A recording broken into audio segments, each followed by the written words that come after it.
Hello, my name's Derek. Welcome back to my channel. Thanks for checking it out. So today we're actually going to put on the R6 front end. So as you can see, I already tore apart the factory stuff. So most of you guys should be familiar with how to tear it apart. But what I'm really going to document now is putting on the R6 stuff, what exactly I did, because I think it's not really documented that well. So I did buy the Cognito Moto stem, and this is for a 2008 R6. I did purchase the bearings. One of the bearings actually has some slight imperfections, but hopefully it will still be able to use.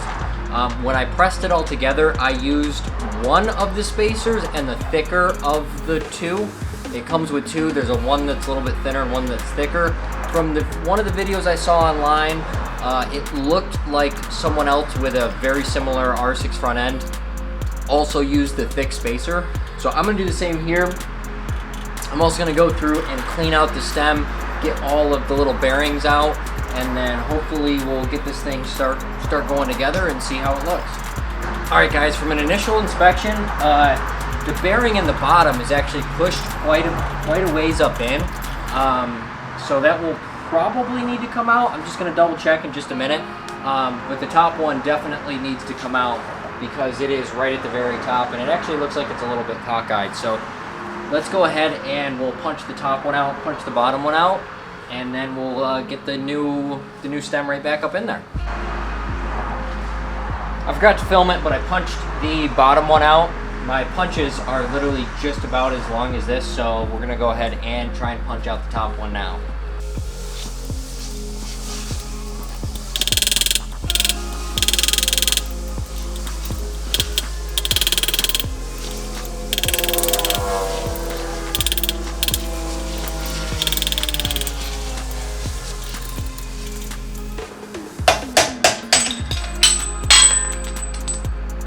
That's out.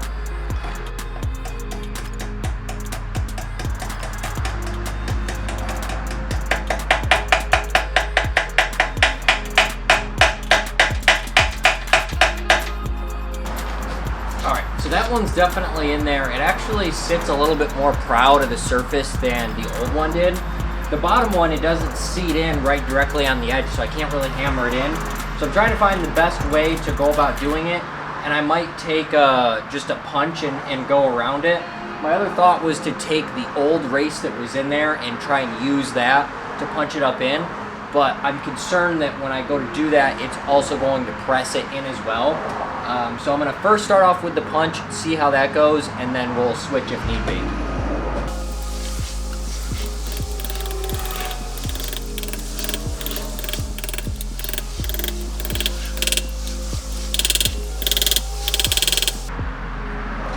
Alright, so the punch definitely worked.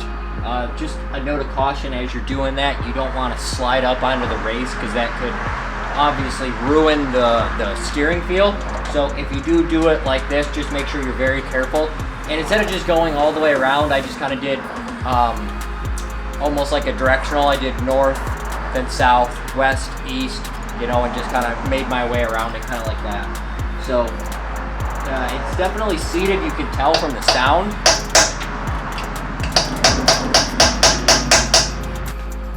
So in the directions for this, there is two spacers, and some people say to use both of them, and I said I just used the one thick. And if you look at it, it is super close. It doesn't contact, but it is very close. So that is definitely very key. You want to at least use the really thick spacer, if not use both of them. Otherwise, I could possibly just give this a light little sanding or file work just to make sure it doesn't come into contact. Probably going to have to rework this anyway because it doesn't hit the steering stops. But what I'm going to go ahead and do is get the other bearing prepped and ready and the bolts, and we'll start screwing this on.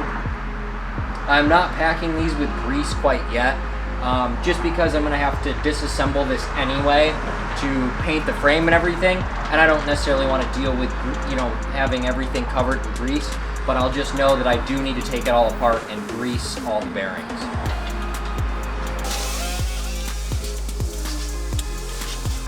Alright, well, as we can see, there's already a gap here So these is not going to clamp down on this.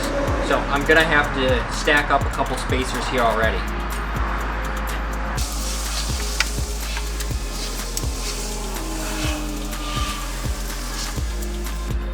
Alright, so right now I have the thick and the thin, and I have the thick spacer on top just because there's a slightly smaller diameter.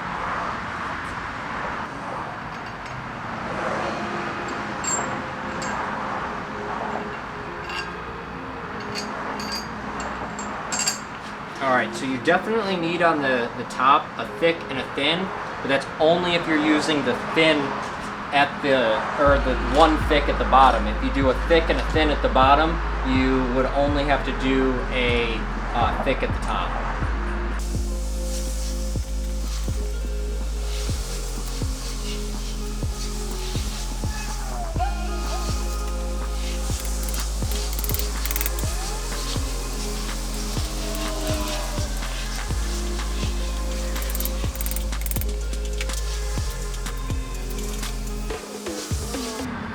All right, now we're ready to put the top triple tree in. In this case, I got the Cognito Moto billet one. I did not want to mess around with cutting up the original one that had the key and everything, so I just got their billet one. Also, if you take a look at this, you'll notice that I went through and kind of shaved down the cast line that is on this, just because I wanted to make it look a little bit nicer. So I'm going to go ahead and unbox that and start doing some test fits.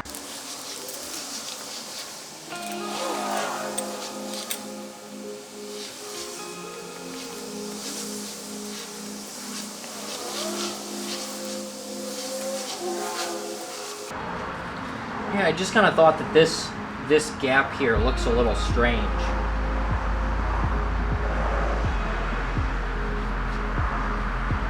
I don't know, maybe what I'll do is I'll make a piece that's kind of circular that can go onto this, because I don't know, I just don't like how that gap is there.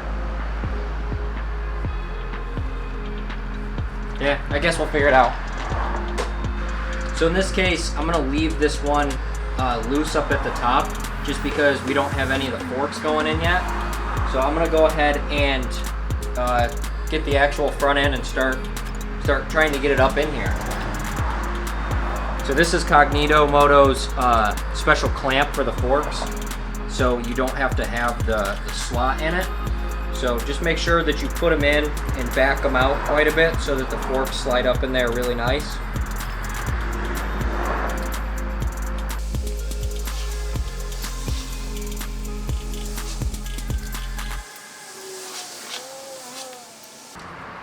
And because I'm going to be kind of rattling around with these, it doesn't hurt to just throw some tape to hold those guys in.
Now you're probably thinking to yourself, you forgot to put the clip-ons on.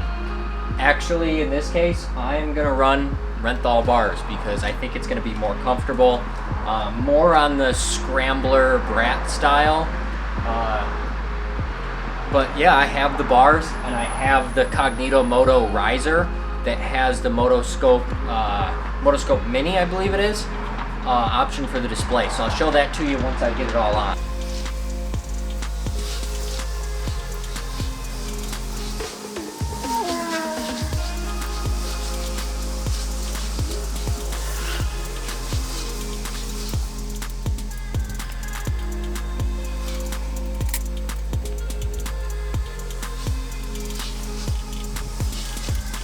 Alright guys, let me talk you through this.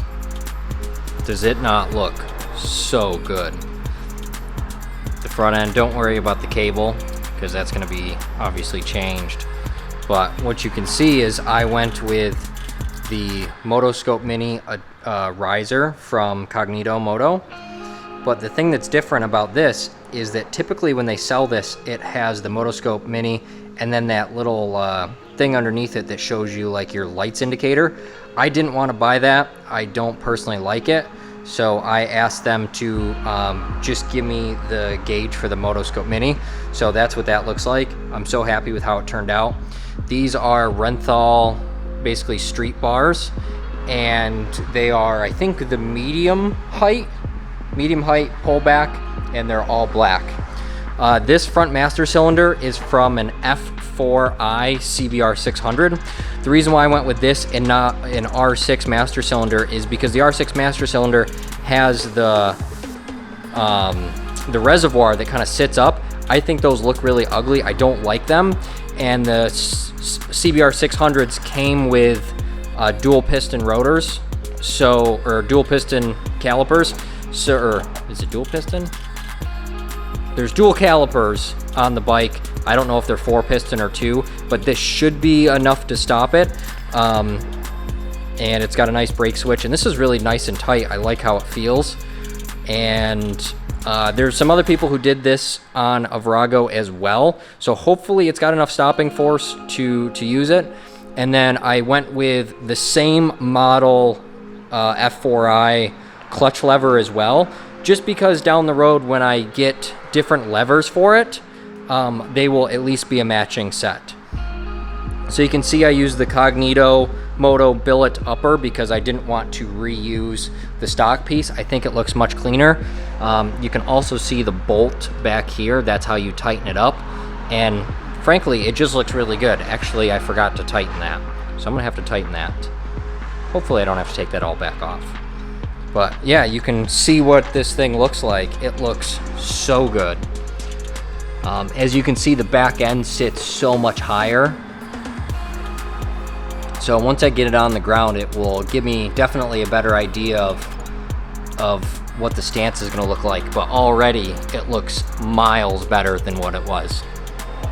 So thanks for checking out my channel. I think the next thing we'll be doing is either working on the subframe or the fuel tank. So yeah, thanks for checking it out, and hope to see you on the next one.